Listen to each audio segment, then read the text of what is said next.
Jautis ir šaulys suderinamumas. Greičiau jie abejingi vienas kitam, negu jaučia abipusę trauką. Yra pavojus įsivelti tarpusavio kovon. Abiems daug reiškia pajusti gyvenimo skonį, mėgautis juo. Šis bendras bruožas leidžia vykdyti sumanytus planus. Labai skirtingos asmenybės. Labai seksualu, tačiau ištikimą jautį erzins šaulio polinkis meilės nuotykiams. Šauliai skirtingai nuo jaučių. Labai sportiški. Šauliai labai nešeimyniški. Sunkiai sugeba sukurti namų jaukumo, o tai jaučiams itin svarbu. Nemažiau svarbu ir jaučių noras būti vertinamiems už sugebėjimą užtikrinti patogų ir ramų gyvenimą.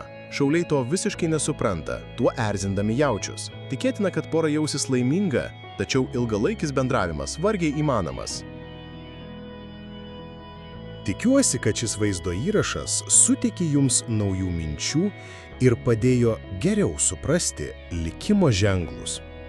Jei jums patiko, prenumeruokite mūsų kanalą, kad nepraleistumėte būsimų vaizdo įrašų. Ir spustelkite mygtuką patinka, jei norite mus palaikyti. Iki pasimatymo.